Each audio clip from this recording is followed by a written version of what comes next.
We live in a fantasy world now. Reality has been destroyed. This is the time that you really need to pay attention. The probabilities are overwhelmingly on gold's side. That is the best environment to see gold increase its value. Welcome to Palisade's Gold Radio. I'm your host, Tom Bodrovics.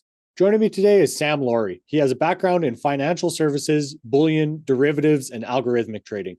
Sam, thanks for joining me today. Thanks, Tom. It's great to be here with you today. I've been watching your show for years, so it's fantastic to come on and have a chat with you. Really appreciate you having me on. Absolutely. I'm looking forward to this as well. And, maybe we could start by, if you could share a little bit about your background. You were sharing with me before we hit record here today about kind of the difference from the world that you came from, this kind of derivatives trading, to the bullion side. Of course, you're working with John Adams. A lot of our listeners would know who he is. You guys have started a new venture, adamsbullion.com. So give us a little bit of the rundown of your previous kind of endeavors and the contrast to bullion side. Yeah, so having a background in derivatives trading, algorithmic trading, everything like that, the place that I've come from is quite high octane and quite, I guess, high stress. So I've mentioned on a few previous interviews I've been on that here in Australia, you can trade what's called CFDs, contracts for difference. It's a derivative product. It's not available in the US. It's banned over there. It is available in the UK though, so you can trade CFDs in the UK. Essentially, what it allows you to do is trade all sorts of different markets: stocks, cryptos, commodities, foreign exchange. All sorts of markets like that with leverage. So to give you an idea of how much, back in only a few years ago, you were able to trade Forex with up to 500 to 1 leverage. So for every dollar in your account, you could get $500 worth of exposure in the market. With $1,000 in your account, you can get a $500,000 position, which is absolutely massive. So that's kind of my background. And, an industry like that, I would characterize it as akin to gambling because of the nature of how high risk it is. Coming into the office, if there was a 10% move in a commodity like natural gas, or just a couple percent move in a Forex pair or something like that, you'd come in and you'd instinctively know that there would be some clients who got liquidated and, blew their accounts up on that trade, and then some clients who would have made a lot of money on that trade. So you're constantly watching the markets, watching for big moves, calling clients up when you see something and, trying to generate trading activity for the company because that's how the company makes money.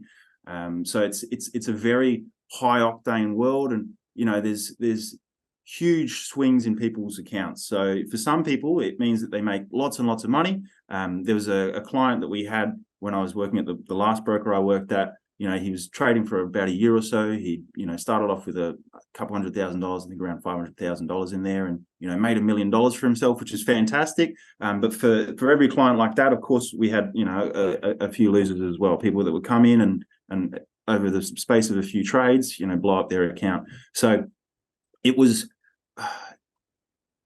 quite high stress, quite high octane. It was a lot of fun working in a space like that, being very interested in the markets, being a trader. You're constantly exposed to what you love, kind of thing. But it does kind of, after a while, it makes you feel a bit like you're a blackjack dealer. People are coming to the table and, you're helping them place their bets and all of that. And, they're free people in a free country, but there are winners and losers. And the losers don't make you feel so great about what you're doing. So I guess that's why I've come back to bullion dealing. I really love bullion dealing. When I look at bullion dealing, you're putting a high quality asset that is at historically relatively low prices into people's hands without any counterparty risk. So I feel a lot better about that and what I'm doing, just I guess from an emotional perspective.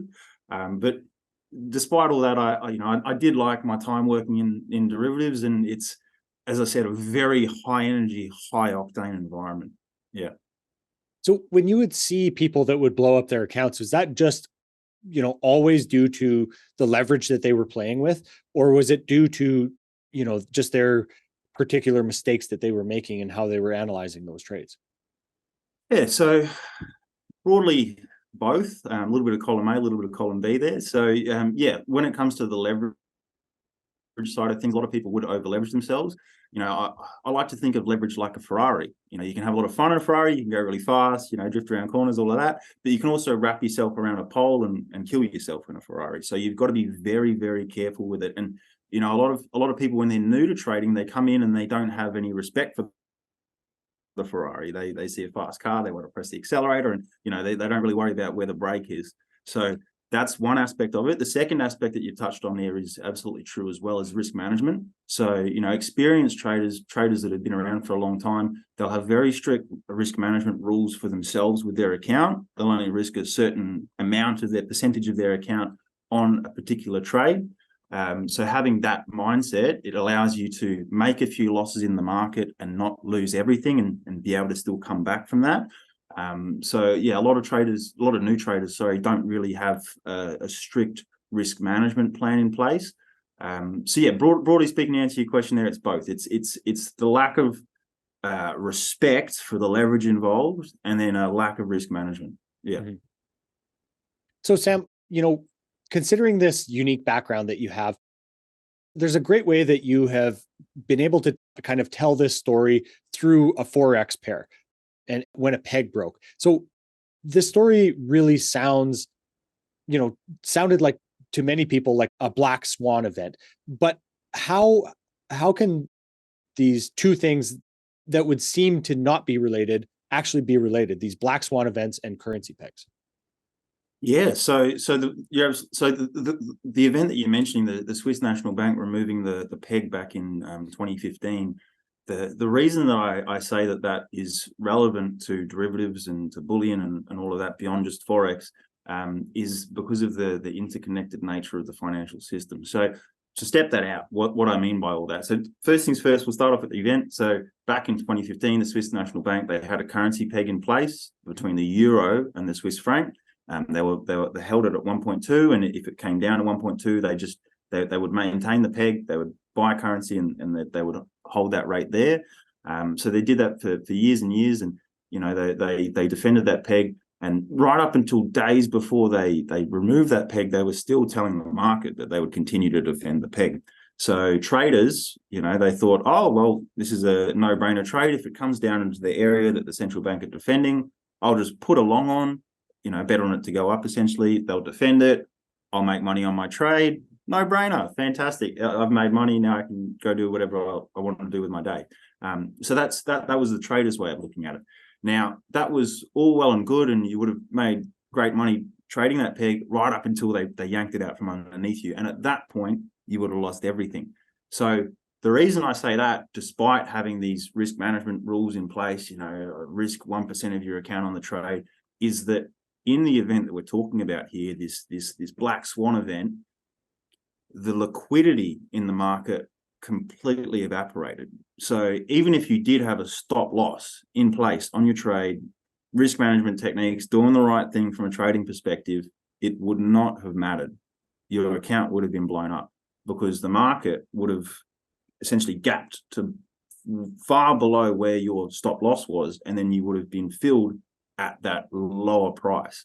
So, when I was working in trading, I spoke to traders, many traders who had lived through and traded through that experience, and the horror stories, people losing their entire accounts, people even owing their brokers money. People were shell-shocked from an event like that. So I guess you look at an event like that from a trader, you can understand the lessons to be gleaned and learn from that.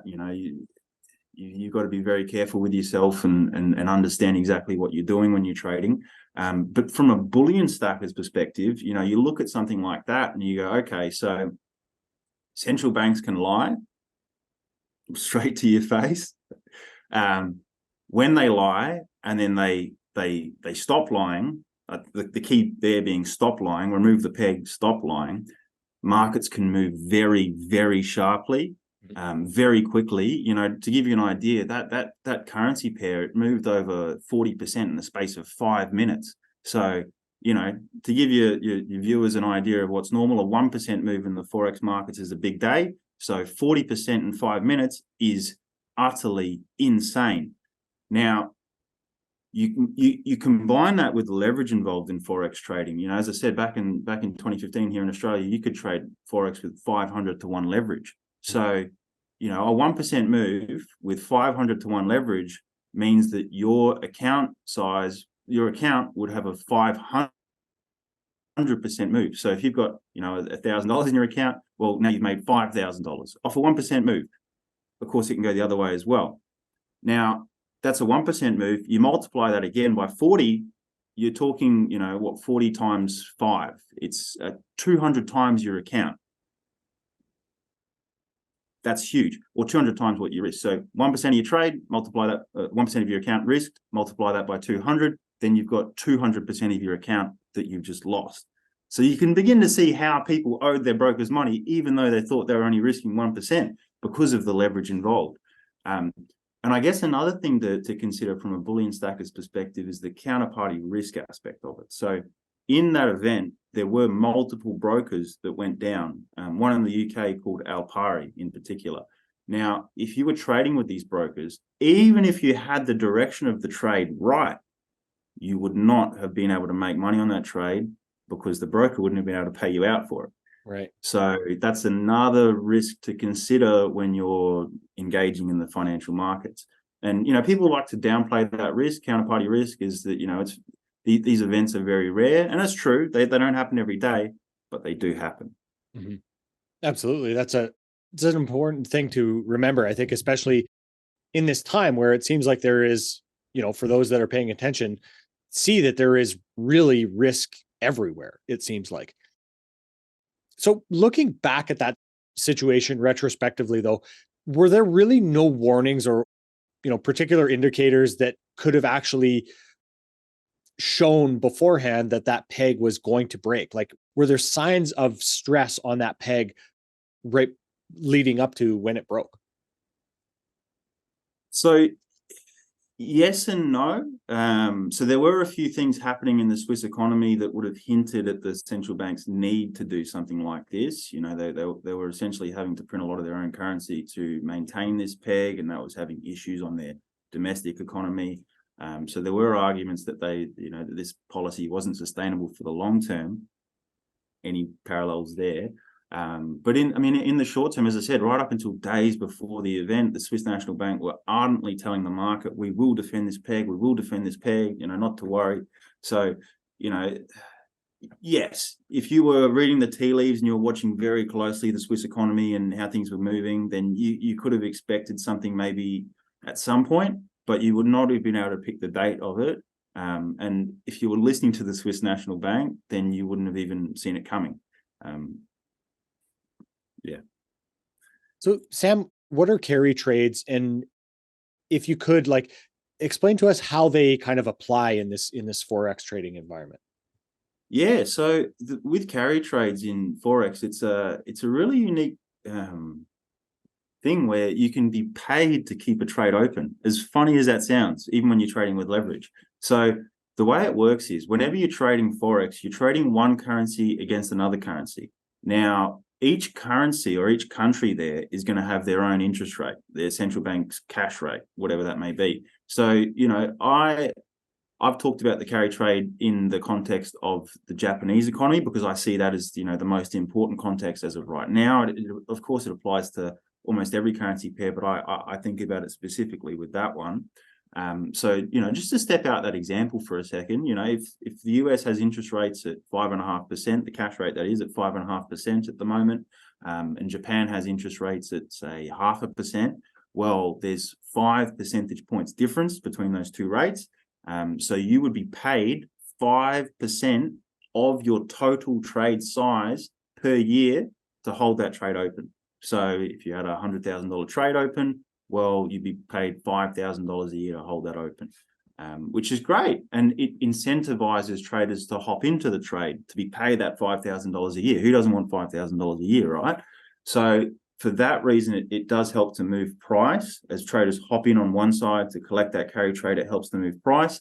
If you look at the US dollar against the Japanese yen, particularly over the last few years, it's done very, very well.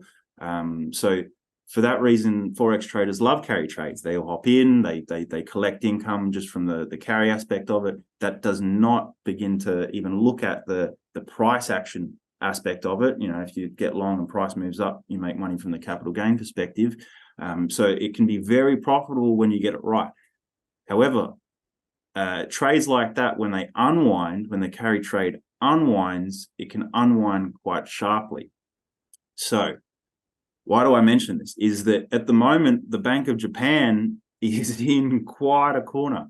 If you look at them, they're, out of all Western economies, they're the most indebted in terms of government debt to GDP. They're over 200% of their annual GDP in government debt, and it only seems to be getting worse. So from their perspective, they have to maintain low rates. Otherwise, they will not be able to service this massive debt. They'll have a sovereign debt default. But what they've been doing over the last year or so with their yield curve control policy of keeping interest rates very low by buying up government bonds in massive quantities is printing lots and lots and lots of Japanese yen to do so. So in the past, they've come out and said, we will buy a potentially unlimited amount of Japanese government bonds to defend this market, to keep interest rates low so that we can service our debt, which is great. Except you got to read between the lines there and hear that they are going to print an unlimited amount of Japanese yen to do so. So the markets responded accordingly. If you look at the US dollar against the Japanese yen, the yen has just fallen through the floor on this kind of announcement. And that's why what they're doing now is turning away from that. They're saying, okay, we're backing away from yield curve control. We're going to normalize interest rates by bringing them up again in line with where they're at in the rest of the world, which is great. It's good for the yen. It's looking a bit better than it was when they said they'd printed an unlimited amount of it, but it raises questions as to how they're going to service their massive debt at these higher interest rates. So that's why I say that the Bank of Japan is in quite a corner between their inflation or the value of their yen and their debt. And in terms of the carry trade, going back to the carry trade for a second there, what it means is that if the Japanese start raising their interest rates again and, to fight all this, it means that carry trade could then unwind, because that interest rate differential between the two starts to shrink, incentivizing traders to hop out of the trade, which if enough hop out all at once, it could move the market sharply downwards. So I think that's something important to consider is what a carry trade is and the effects on the global economy. And stepping that out just a little bit further is that if this carry trade does unwind, what that means is that a lot of capital is going to be reshored from America back to Japan. The Japanese are some of the highest savers in the world, which means that they've got a lot of capital to invest. And over the last decade or so, they've had very low interest rates at home, very hard to find a yield on their investments, meaning they've gone overseas. They've parked their capital in the US, in other markets across the world where they can get a better return than they could at home. So if that starts to reverse, if they start to be able to get a better return at home as interest rates rise, then they could look to move their capital back on shore back to Japan, which would mean a yanking of capital from the US markets as well as other markets as well, which could move price. So it's something important to consider there is that the Forex market, which is the world's largest and most liquid market with a turnover of $7.5 trillion every day, it is quite important for other markets as well. Yeah, just the way you're saying that, it really puts the Japanese central bank in a very tough spot, because either they defend their currency or their bond market. You cannot have both. And flip-flopping back and forth seems to just, as we're going to talk about later, serve this kind of near-termism problem reaction solution cycle. But ultimately, I think most people, obviously, that are listening understand that is going to fail. But Sam, tell us a little bit about what happened last time Japan had to, let's say, defend its currency and how they solved the problem that time.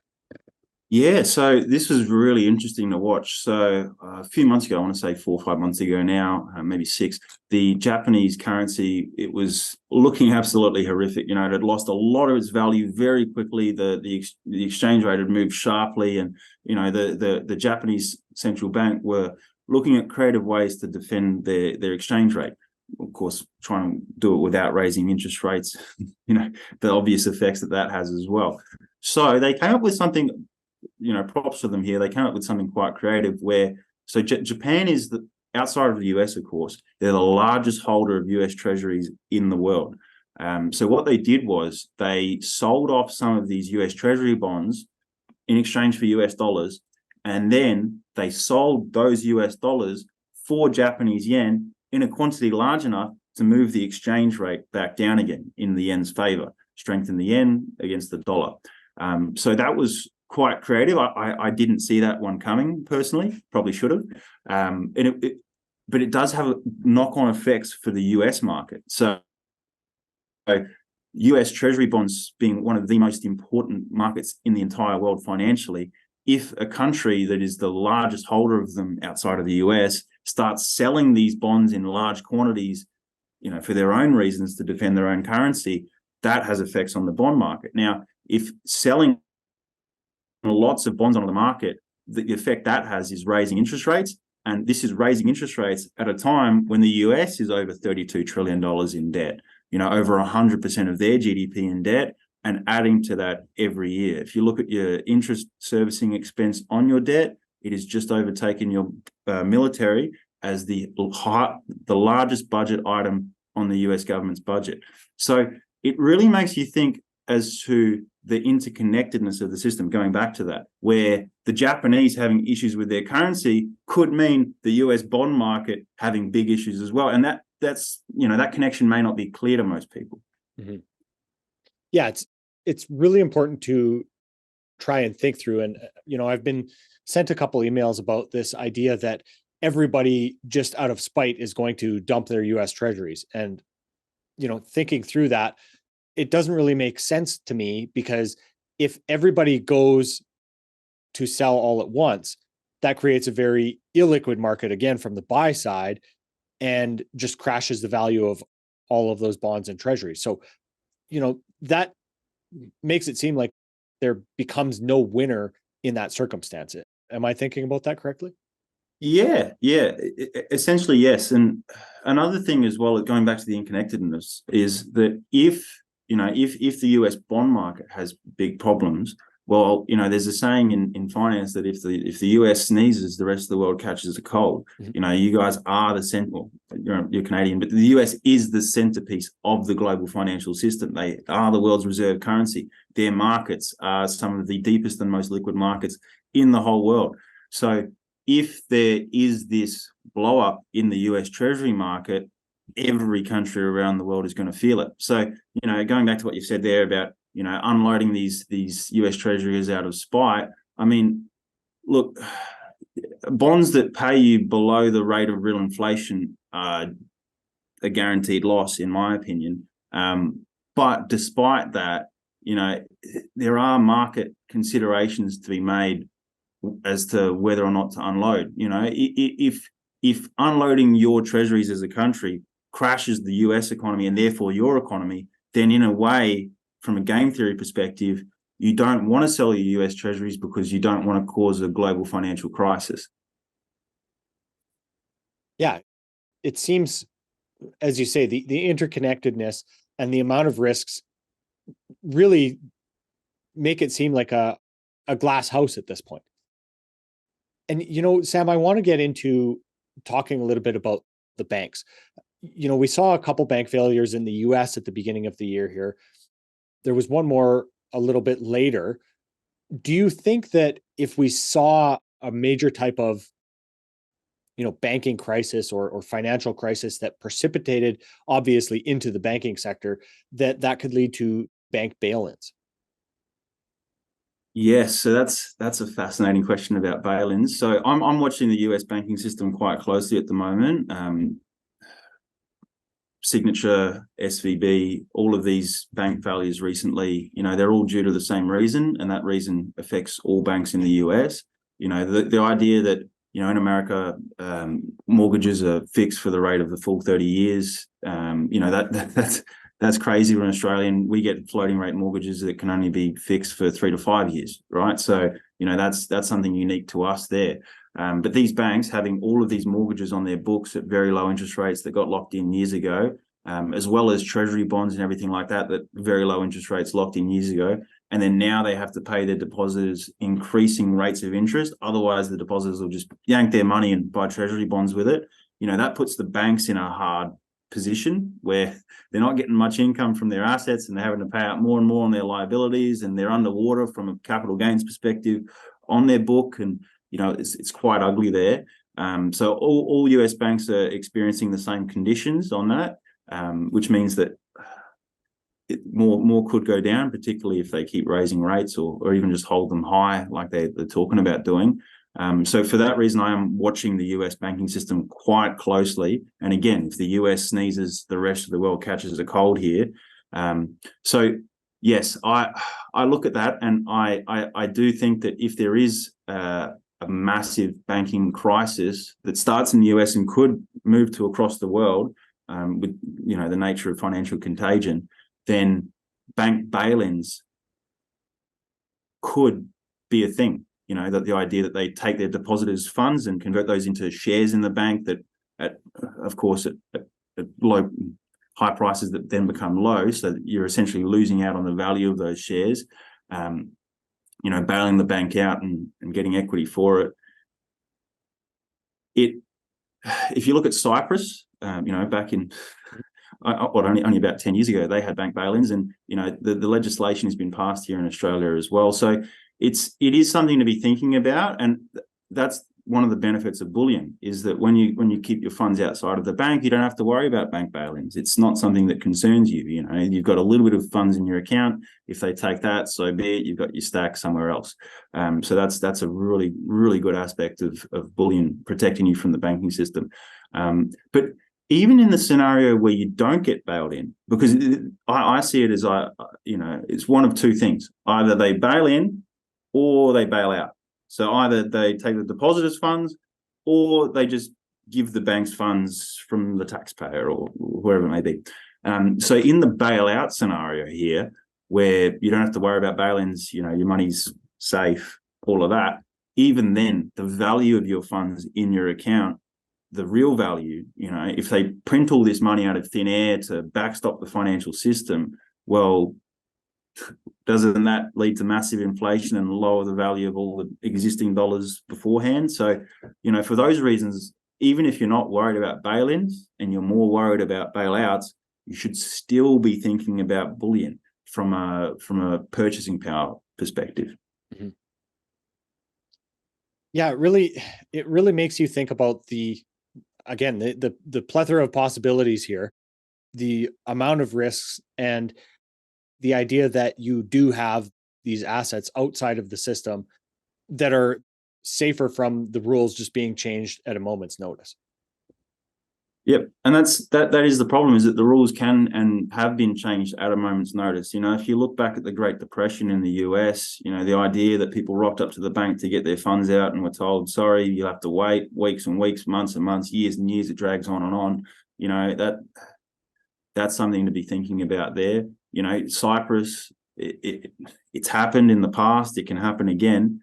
And if you just look at the nature of the system, as I said, these increasing rates, depositors having to get paid out, assets locked in at low rates, to me, it seems like something has to give, So, Sam, do you think that all of these systems are due to this 40-year falling interest rate regime coming to an end and everything needing to rebalance because of it? Yes, I do, and I look at it as a function of the policies that our central banks have engaged in. Keynesianism versus Austrian school economics. When I went to university here in Australia, I was taught Keynesian economics. Print and spend kind of things. I studied Austrian economics on my own time, and because of that, I'm able to be here today. But I was not shown the light from the university system. So I guess what I'm getting at with that is that most people, most finance and economics kind of minded people, come out of the universities these days with a very Keynesian mindset. They then go either work in an investment bank or in government or in central banking or whatever it may be with this Keynesian mindset. So I look at a lot of the problems that we're experiencing today as a symptom of this Keynesian mindset. When I was at university, they tried to teach me modern monetary theory. So they sat me down and they said, Sam, because since 2008, we've printed all of this money, QE1, QE2, QE3, QE4, QE infinity. We printed all of this currency.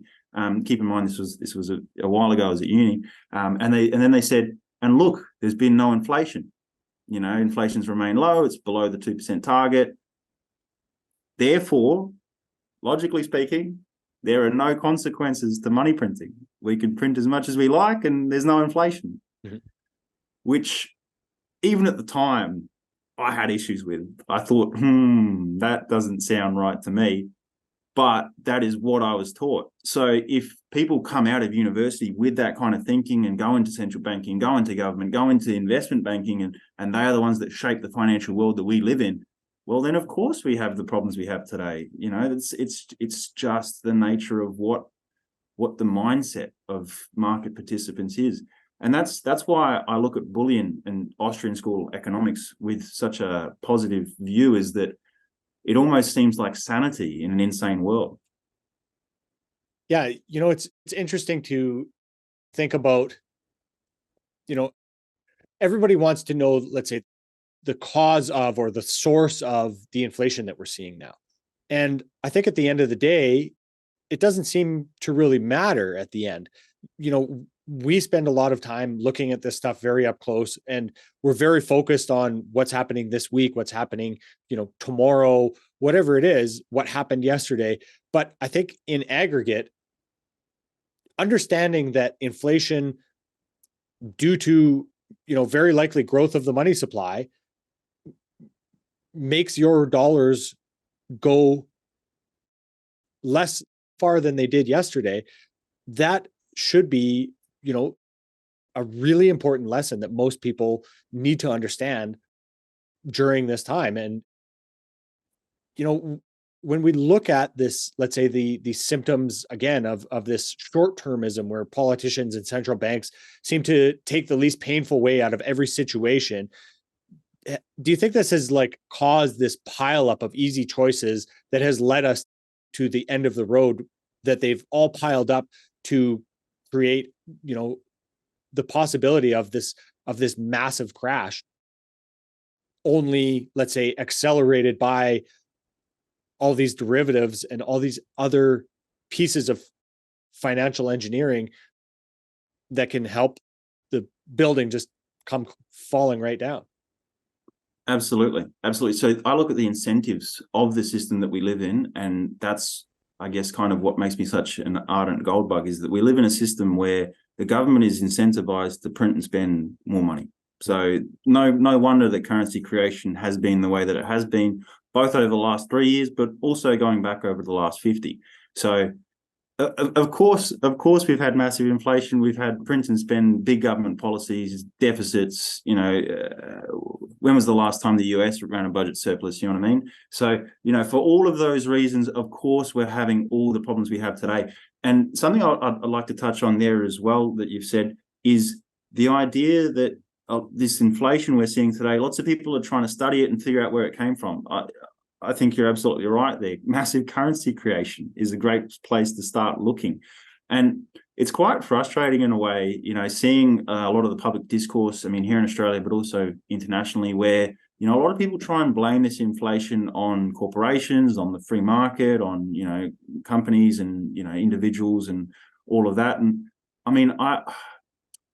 I asked the question, okay, so if inflation is here over the last few years and it's come out of nowhere and now it's the highest it's been since the 1970s, but it was low before, then if you're telling me that this inflation is due to corporate greed, you're also trying to tell me that 3 or 4 years ago there was no corporate greed, that these CEOs just rocked up, to do their job out of the kindness of their heart. They're not greedy people, but then that changed, out of nowhere a couple of years ago, that changed, and now they're greedy people. I have serious problems buying a line like that. So, but that's a major part of the discourse. People blaming supermarket chains for the profits they make, like somehow making a profit is an evil thing to do. People blaming, all sorts of people for all sorts of reasons. Energy companies, oh, you're the reason that energy prices are up. Food producers, farmers, oh, you're the reason that food prices are up. Well, actually, maybe it's currency creation. So, seeing all of that, it reminds me of a famous quote, that inflation against government is impossible, by Felix Sommery, the Raven of Zurich. And the idea that the media seems to be trying to blame everybody except central banks for the inflation, saying, oh, the central banks are here to fight the inflation. I think of it a bit like, in the mafia, when someone breaks your leg, then gives you a wheelchair and says, you should be so thankful that I'm here. Yeah, that's a great analogy. Sam, I get a sense of your view on inflation going forward from here, but maybe you can kind of fill us in on what you think it is. And do you think that there's any material difference between, let's say, commodity producing countries like, for example, Canada and Australia versus other countries? Yeah, so broadly speaking, I think inflation is going to continue to remain high and move higher. As long as governments maintain large government deficits and print money out of thin air to fund them, I think inflation will remain high and move higher going forward. I also see it as a behavioral phenomenon as much as it is a currency creation phenomenon. Fiat currencies are confidence based, so if people see persistent inflation and over long periods of time, they'll lose faith in the continued value of the currency moving forward. We haven't seen that yet. It's been quite frustrating seeing inflation expectations remain quite low, despite the fact that real inflation is quite high. And, we were told it would be transitory, and now it's not. So for those reasons, I do see inflation moving higher. If you look at the commodity markets as well, the oil price is very important for economies all over the world. A high oil price is definitely an inflationary pressure. So you look at the oil price; it's back over $80 a barrel. It seems to be moving north. The strategic petroleum reserve still hasn't been refilled from the US.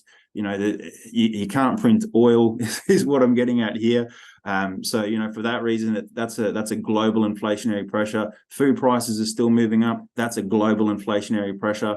Despite central banks raising interest rates and all of that. So I do see inflation staying high and even getting higher moving forward, particularly as central banks seem to be no longer fighting inflation, or I say that they're holding rates. They're not raising them anymore. They're just holding rates. And if something does break, I do expect them to lower rates in the face of high inflation, which could definitely change inflation expectations there.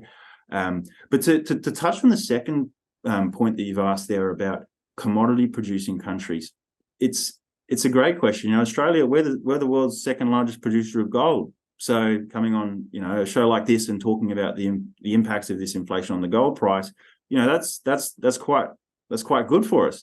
You can't print iron ore, you can't print gold, you can't print oil, you can't print natural gas, you can't print commodities, and here we are producing lots of them. So for those reasons, I think that commodity producers will do better than commodity consumers out of what's to come. But having said that, if you look at both Canada and Australia, we have other things holding us back as well. Both of us have very, very highly inflated housing markets. Canada, Australia, we've got that'll be a big tailwind, or sorry, a headwind for our economies. Yes, we've got the resource production being a tailwind, but then we've also got our housing markets being a headwind. So there's arguments for and against there. But the commodity producing aspect of our economies will put us in good stead for what's to come. Mm-hmm. Yeah.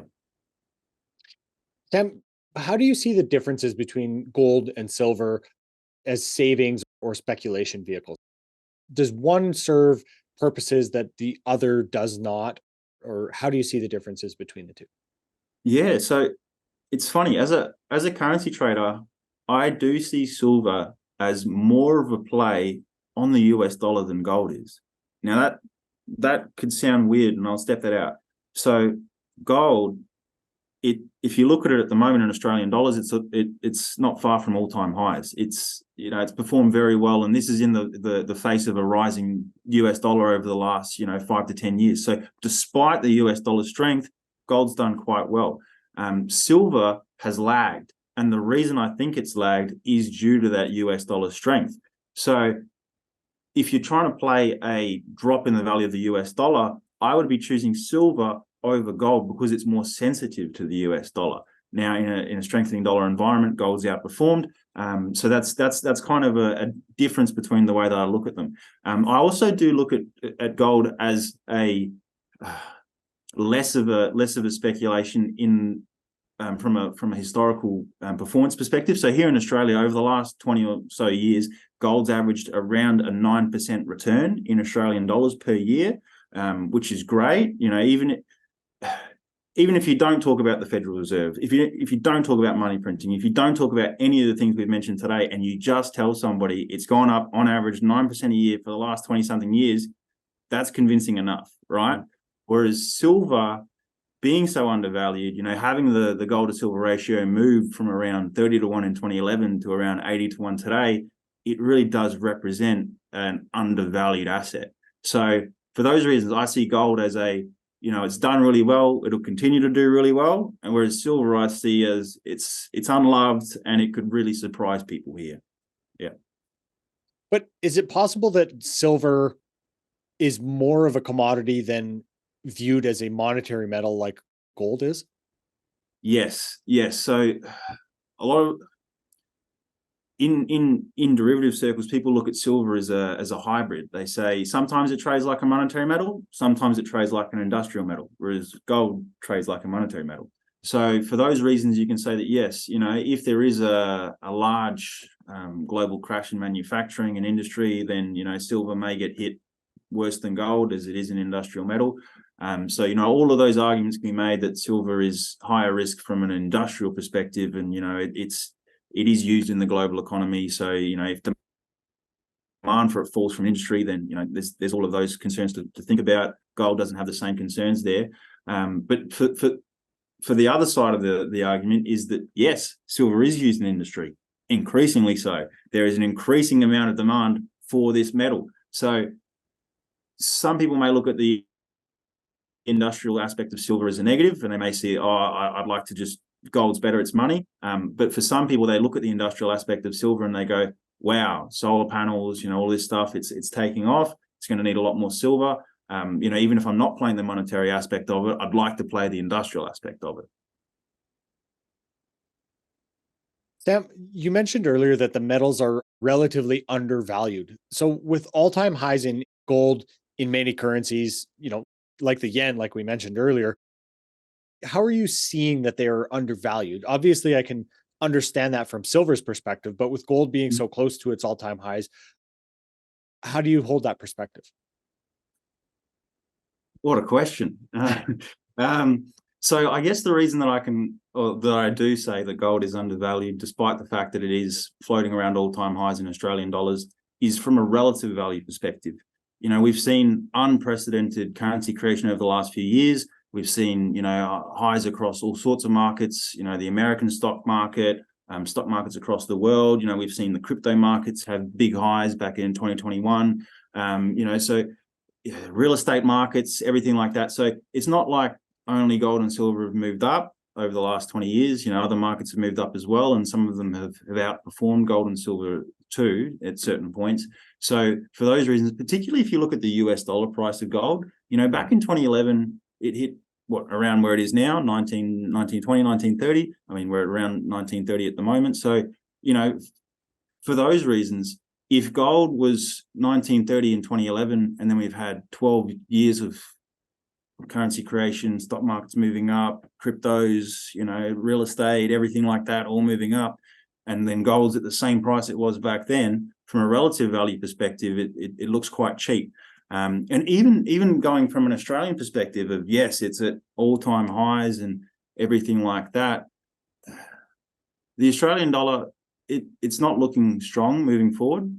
It's not like we're seeing a bottom in the Australian dollar here, or at least I don't believe we are. It's not like the Australian dollar is going to have a massive rally against the US dollar, and for those reasons the Australian dollar price is going to underperform. I don't see that happening. So for those reasons, stepping back here, gold and US dollars around the same price it was in 2011. That's why I call it undervalued there. Gold and Australian dollars, yes, this is at all-time highs. That's due to weakness in the Australian dollar. I don't see that changing. So for those two reasons put together, I don't see the Australian dollar gold price topping out here, and I don't see it as undervalued either. As overvalued either, despite the fact it's at all-time highs. I do see it as undervalued. Yeah. Yeah, I think when you pair it with the understanding of the amount of currency creation over the last, let's say, 3 years, I don't think it has kept up with that. So, maybe from that perspective, it's interesting to look at as well, right?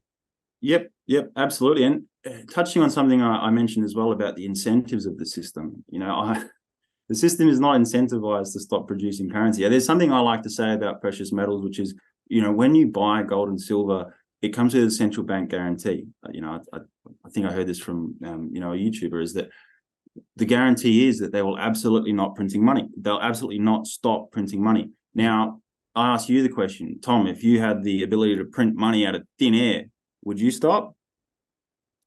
Probably when I was put in jail. Right. I think it's, I can't remember, same with your example.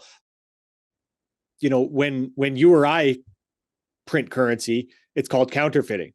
When the government does it, it's called QE. Yes. And maybe we just need to do it on a grander scale. Maybe doing it on a small scale is what makes it illegal. I think there's a certain bit of wisdom there. There's a line that I really like on that note, which says that we hang our petty thieves and we appoint our great ones to office. That's an excellent line especially for the last 3 years, let's say. Yes. Well, the entire West seems to have suffered from horrific governance over the last few years. And living here in Melbourne, in Australia, the lockdown capital of the world, I really experienced that. It shocked me, the response from governments, both monetary and social. There's a lot of things about the West that I used to believe that I don't believe anymore. So it's interesting to think about from a stacker's perspective, is that, and this is something my business partner likes to say, John Adams, he says that gold is defense against government. Who was it? A famous US president said that the reason we have gold is because we can't trust government. Herbert Hoover said that. So if your government is acting the way that it has over the last couple of years, well, that should be driving you further and further towards gold, in my humble opinion. Mm-hmm. As you mentioned, John, I've heard that Adams Bullion is Australia's most politically active bullion dealer. Can you give us some examples of why you say that? Yeah, so we are absolutely Australia's most politically active bullion dealer. The reason that we say that is due to the work that John does. So to give people an idea, if they haven't heard of John before, he fought the cash ban here back in 2020. So in 2020, the Australian government, 2019 to 2020, the Australian government tried to pass a bill where it would make any transaction in cash over 10,000 Australian dollars illegal and punishable by jail. So he fought that with a bunch of other people, and he won. We beat that bill. It didn't pass here in Australia. Bills similar to it did pass internationally. So for those reasons, I'm very thankful for John. He's fought for my financial liberties and all of that. And the work doesn't just stop there. He's got a lot of work that he's doing at the moment with ASIC. That's our corporate regulator here in Australia, similar to the US's SEC.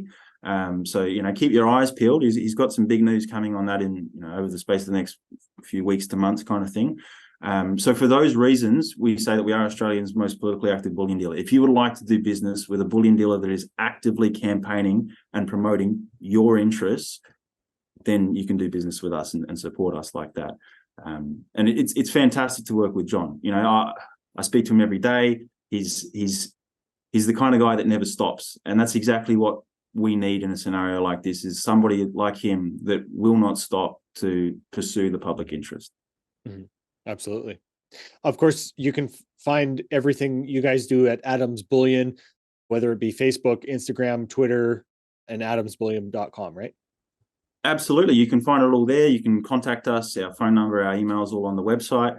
Feel free to follow us on Twitter, Facebook, Instagram, everything like that as well. We've got those accounts set up. And we'll be having a YouTube account that we'll be making active shortly as well. We're working on that at the moment. So keep your eyes peeled and watch this space. Excellent. Thanks so much, Sam. Really appreciate your time today. Pleasure, Tom. Thanks for having me on. It's been awesome to have a chat with you. This podcast is for general informational purposes only. Nothing on this podcast should be taken as investment advice. Guests on this show are not compensated for their appearance. Listeners are urged to educate themselves and make their own decisions. Do not base any investment decisions on the information contained. To view our full disclaimer, please visit our website.